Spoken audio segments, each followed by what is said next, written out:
মিলাদুন নবী আওয়ার আগেই হেরার এমন চুলকানি উঠে যে ইউটিউবে বইয়া কয় বেদাত বেদাত। আর আমি কি এটা ছিল জিজ্ঞাসাটা?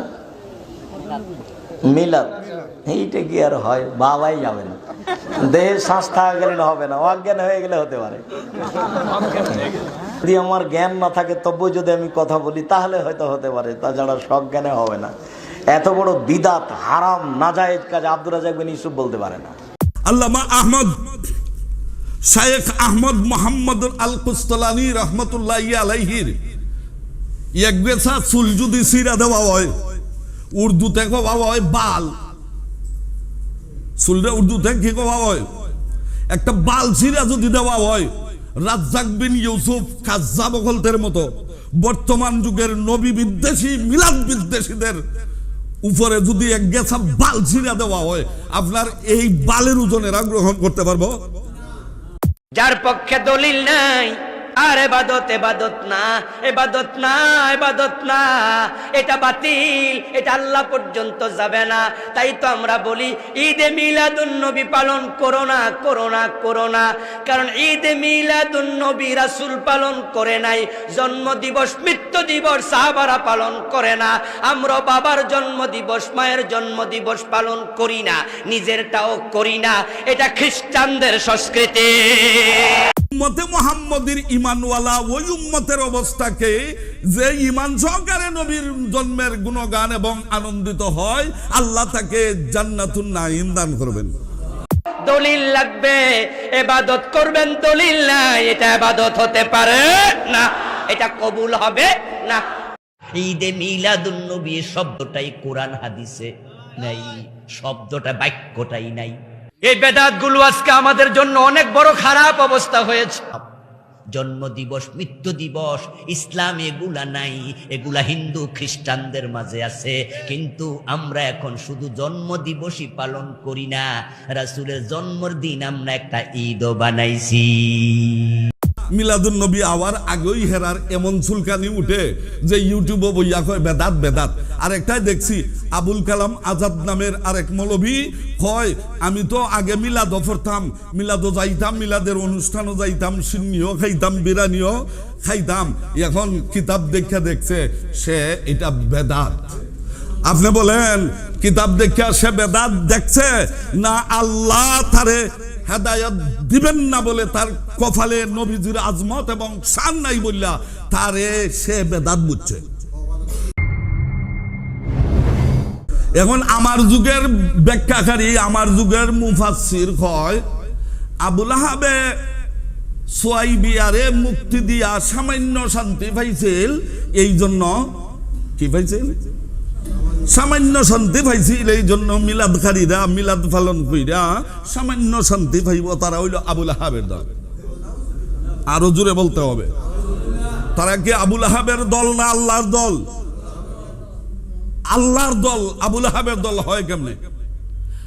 তো দুনিয়ার সমস্ত মুহাদ্দিসিনে কেরাম এই হাদিসের ব্যাখ্যায় বলতেছেন যে আবুল আহাবের মতো টাট্টা কাট্টা কাফের নবীজির এত বড় দুশ্মন হইয়াও নবীজির জন্মের আনন্দে সুয়াইবিয়াকে মুক্তি করার দেওয়ার জন্য যদি জাহান্নামে থাকিয়াও আঙ্গুলের পানি চুষিয়া যদি কিছুটা শান্তি পায়, তাহলে উম্মতে মুহাম্মদের ঈমানওয়ালা ওই উম্মতের অবস্থাকে যে ঈমান সহকারে নবীর জন্মের গুণগান এবং আনন্দিত হয়, আল্লাহ তাকে জান্নাতুন নাঈম দান করবেন। বলেছেন কে? যুগের বড় বড় মুহাদ্দিস। এর মধ্যে একজন মুহাদ্দিসের কথা আপনারা দেখাই, এই স্বল্প সময়ে কি দেখাইমু। এই কিতাবের নাম হইল আল মাওয়াহিবুল লাদুনিয়া। এই কিতাবের নাম কি? আল মাওয়াহিবুল। আল্লাহর রসুলের জন্মের ব্যাপারে অনেক কিতাব লেখা হয়েছে। কিতাবুশ শিফা, আল্লামা কাজী আয়াত যেই কিতাব গড়ে থাকলে আপনার গড় জ্বলবে না, যেই কিতাব গলে থাকলে আপনার গড়ে মহামারী বিমার আসবে না, রাসূলের গুণাগুণের কি করার কারণে, কিতাব লেখার কারণে। অনেক কিতাব রসুলের গুণগানে লেখা হয়েছে, কিন্তু আল্লাহর রসুল এই কিতাবের রাইটার আল্লামা কুস্তুলানী রহমতুল্লাহি আলাইহি রে স্বপ্নে দেখা দিয়া দিয়েছো, তুমি আমার একটা জীবনী লেখো। আল্লামা শায়েখ আহমদ মোহাম্মদ কাস্তালানী রহমতুল্লাহি আলাইহিকে নবীজি আদেশ করতেছেন, তুমি আমার একটা জীবনী লেখো। আল্লামা আহমদ শায়েখ কুস্তুলানী রহমতুল্লাহি আলাইহি ব্যাখ্যা করেছেন বুখারী শরীফের, সুবহানাল্লাহ বলেন না, বুখারী শরীফের সারি তিনি। উনাকে বলতেছেন, ও কুস্তুলানী তুমি একটা কিতাব আমার শানে লেখো। তিনি বলেন, ইয়া রাসূলুল্লাহ, হাজার হাজার কিতাব আপনার শানে লিখা আছে, আমি কি লিখবো গো নবী? নবীজি বলেন, আমি আদেশ দিচ্ছি তুমি লেখা শুরু করো। আল্লাহর বান্দা এই কিতাব লেখা শুরু করছেন। আল্লাহর বান্দার জেহেনের মধ্যে আল্লাহ এইভাবে ইলম ঢেলে দিয়েছেন। ওই কিতাব লেখার পরে, এই মাওয়াহিবুল্লাহ দুনিয়া লেখার পরে আল্লাহর দরবারে এই কিতাব এত মঞ্জুর হয়েছে যে বিশ্বের বুকে আপনার শতে শতে সরা উলামায়ে কেরাম এই মাওয়াহিবেলা দুনিয়ার উপরে শত শত সরার কিতাব লিখেছেন। বলেন সুবহানাল্লাহ। এরার কিতাব মঞ্জুর হইছে না হইছে না মনে করুন আল্লাহর দরবারে মঞ্জুর যদি না হইতো তাহলে এত বড় বড় উলামায়ে কেরাম, এর মধ্যে ইমাম জুরকানি রহমতুল্লাহি আলাইহি অত বড় কিতাবের বলি আম লেখছেন এই মাওয়াহিবুল্লাহ দুনিয়ার উপরে সরা কইরা, জুরে কইনা সুবহানাল্লাহ। আপনারা কি বলেন যে এটা ফালাই দেবার মতো কিতাব? আল্লামা আহমদ শায়েখ আহমদ মোহাম্মদ আল কুস্তালানী রহমতুল্লাহি আলাইহির এক বেছা চুল যদি সিরা দেওয়া হয়, উর্দুতে কওয়া হয় বাল, চুলটা উর্দুতে কি কওয়া হয়? একটা বাল সিরা যদি দেওয়া হয়, রাজ্জাক বিন ইউসুফ কাজ্জাব গল্পের মতো বর্তমান যুগের নবী বিদ্বেষী মিলাদ বিদ্বেষীদের উপরে যদি এক গেছা বাল ছিঁড়া দেওয়া হয়, আপনার এই বালের ওজনেরা গ্রহণ করতে পারবো? কেন বলতেছি, আপনারা হয়তো ভাবতেছেন চুল অর্থ কি, উর্দুতে কি বলে? তাই এই চুলের ওজন কি বহন করার ক্ষমতা বর্তমান যুগের কোন জাল শায়েখের আছে? বর্তমান যুগের কোন জাল শায়েখের আছে? এই মাওয়াহিবুল্লাহ দুনিয়ার মধ্যে একটা জায়গার মধ্যে দেখুন, যেদিন রজব চাঁদের শুক্রবারে, কি চাঁদের?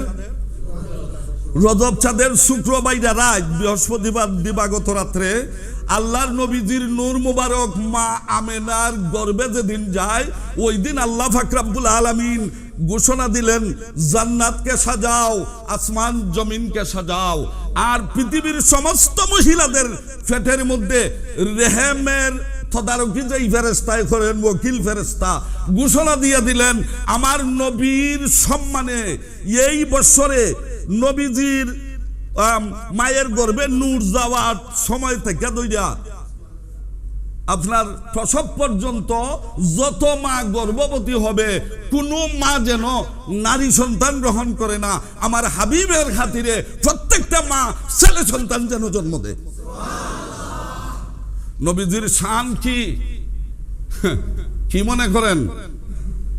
জন্মের মধ্যে নূর যখন ইনকালাব হইছে, স্থানান্তরিত হইছে, এই নূর স্থানান্তরিত হওয়ার সময় রে আল্লাহ এত মর্যাদা দিয়েছেন যে জান্নাতকে সাজাইছেন নতুন সাজে, আসমান জমিনকে সাজাইছেন নতুন সাজে। জুড়ে বলেন সুবহানাল্লাহ। আর এরা মিলাদুন নবী আওয়ার আগেই হেরার এমন চুলকানি উঠে যে ইউটিউবে বইয়া কয় বেদাত বেদাত। আর একটাই দেখছি, আবুল কালাম আজাদ নামের আরেক মৌলভী কয়, আমি তো আগে মিলাদও পড়তাম, মিলাদও যাইতাম, মিলাদের অনুষ্ঠানও যাইতাম, সিন্নিও খাইতাম, বিরানিও খাইতাম, এখন কিতাব দেখা দেখছে সে এটা বেদাত। আপনি বলেন কিতাব দেখা সে বেদাত দেখছে না আল্লাহ তারে হেদায়েত দিবেন না বলে তার কপালে নবীজির আজমত এবং শান নাই বললা তারে সে বেদাত বুঝছে?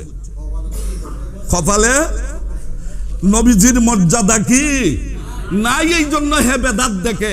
তবে আমি সহ একেবারে বলতে চাই অতি সংক্ষিপ্ত ভাষায়, মাওয়াহিবুল্লাহ দুনিয়া কিতাবের রাইটার যিনি শারিহে বুখারী, বুখারীর ব্যাখ্যা করছেন, এমন ব্যাখ্যা তামাম বিশ্ব জুড়ে আপনার ইরশাদুস সারি শরহে বুখারী এই কিতাব মুহাদ্দিসিনে কেরাম গ্রহণ করছেন না করছেন না? আমি জিজ্ঞাইতাম চাই, এই আবুল কালাম বাসার বড় না সারেহে বুখারী মাওয়াহিবে লুদুনিয়ার রাইটার কুস্তুলানি বড়? ওই যে কইছিলাম ফসম সিরা দিলে বর্তমানে আবুল বাশার পারবনি ফসমের ওজন নিতে সম্ভব হবে না। উনি বলতেছেন মারহাবা বলেন না, উনি বলতেছেন ওই মুমিনের কি অবস্থা হইতে পারে যে আপনার মিলাদুন নবীতে খুশি হইয়া মিলাদুন নবীর শুকরিয়া আদায় করে আল্লাহ তারে জান্নাতুন নাঈম দান করবেন। ইমাম কুস্তুলানি বলেন আল্লাহ তারে জান্নাতুন নাঈম দান করবেন, আর তুমি দেখই মোল্লা চরুই ফাঁকি তুমি বলো কি আবুল আহাবি হইব। আমরা তোমার কথা মানতাম না, সারিহে বুখারী আল্লামা ইমাম কুস্তুলানি রহমতুল্লাহি আলাইহির কথা মানতাম। এই কিতাবের মধ্যে তিনি আরো বলেছেন যে আল্লাহ ওই সমস্ত মুমিনদেরকে রহম করবেন, ওই সমস্ত মুমিনদেরকে রহম করবেন যারা মিলাদুন নবীর মাসের প্রতিটি মাসরে ঈদ বানাইয়া নেয়। কি বানাইয়া নেয়? রাহিমাহুল্লাহ, আল্লাহ তাকে রহম দান করবেন। কে বলতেছেন? ইমাম কুস্তুলানি রহমতুল্লাহি আলাইহি। সুবহানাল্লাহ, সুবহানাল্লাহ বলেন না? আমরা খুশি না বেজার?